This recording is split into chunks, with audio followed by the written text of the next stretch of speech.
دوستانو د خراسان په ښار کې یو سړی اوسېدی چې په پیشه باندې لوهار و.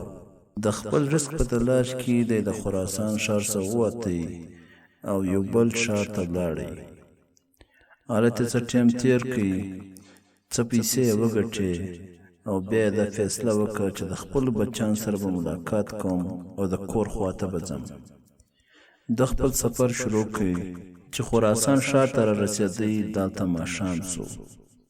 دلته د خراسان بادشاه خپل سپاهیانو ته دا حکم ورکړی دی چې د خراسان په ښار کې د شپې پیرې شروع کړي چې دا خلک چې د شپې مسافران وي د دوی حفاظت وسي.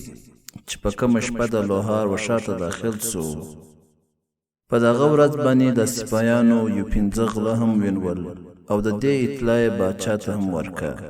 لیکن بیا داسې وسو چې د دوی څخه په د 15 غلو کې یو غله منډه کو او لاړی فرار سو. چونکې د سپاهیانو بادشاه ته دا اطلاع ورکړې وه چې موږ 15 غله نیولي وو، نو دوی د خپل ځان د بچاوېدلو لپاره په یو بل غله پسې ګرځېدو. په دغه دوران کې د لوهار په ښار کې روان و.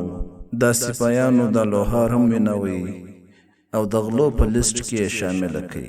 دا بله ورځ دا غله د باچا مخ ته پیښ سو.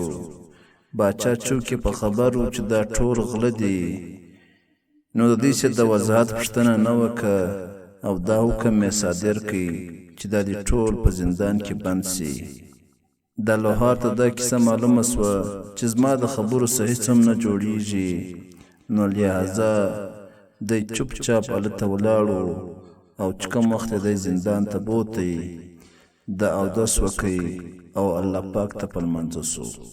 د لمانځه نه بعد بیا دعا وکړه او د دعا نه بعد بیا 2 رکعته لمونځ وکړي او د هر لمانځه بعد بیا دعا کوله.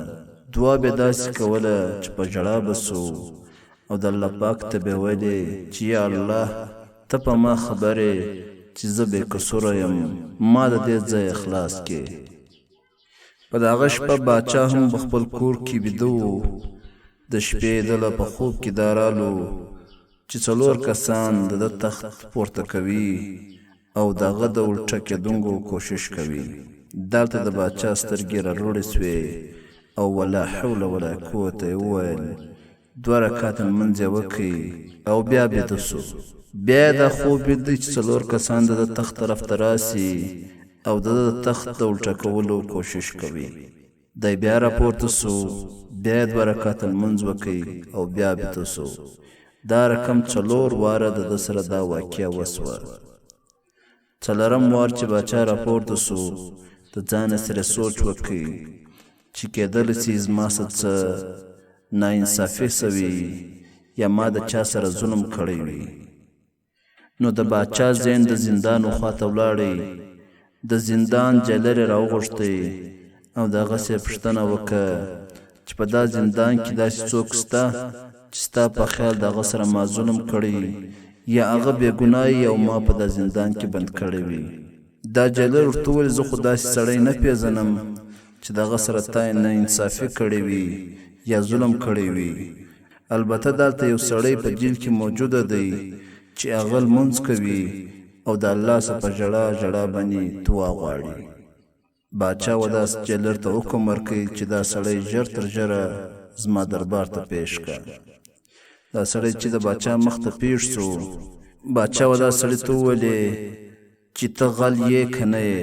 دا سړی خپله کیسه ورته وکړه او دا یې ورته وویلې چې زه بې قصوره یم. باچا و دا سړی ته وویلې زه ستا څخه 3 شیان غواړم. اول زه ستا څخه معافي غواړم، دویم زه تا ته 1000 درهمه درکوم، او دریم چې تا ته په ژوند کې هر کله مسله پیښه سي ته صرف پر صرف تر ما پر ځان راورسوه، زه به ستا مدد ضرور کوم. دا لوهار په جواب کې ورته وویلې چې ته زما څخه معافي غواړې، ما ته معاف کړې. دویم ته ما ته 1000 درهمه راکوې، هغه ما قبول کړې. لیکن دا دریم کار زه نسم کوی. باچا ورته ویلې ولې؟ دا لوهار ورته ویلې چې هغه لوی رب چې زما ټولې مسلې را حل کوي، چې صرف ورسې زما په منځه سره د دا ښار باچا د ښار باچا تخت 4 واره ور الټه کوي او باچا یې پر دا مجبوره کوي چې دی زما خواته راسي او ما رها کړي، نو دا به زما د بندګۍ خلاف وي چې زه د هغه څه علاوه د بل چا څه مدد وغواړم. باچا چې د ده خبرې واورېدې ډېر حیران سو چې د یو معمولي مسلمان ایمان در باچا هم زیات دی. نو ګرانو کتونکو، موږ تاسو لمونځونه کوو، هغه عادتاً لمونځونه دي. موږ تاسو دعا غواړو، هغه عادتاً دعاوې دي چې کله هم موږ تاسو په زړه سره د الله پاک څخه دعا وغوښته، الله پاک به دا دعا ضرور قبلوي. او ولې به نه قبلوي؟ الله پاک د 80 من څخه زیات د خپل بنده سره محبت کوي.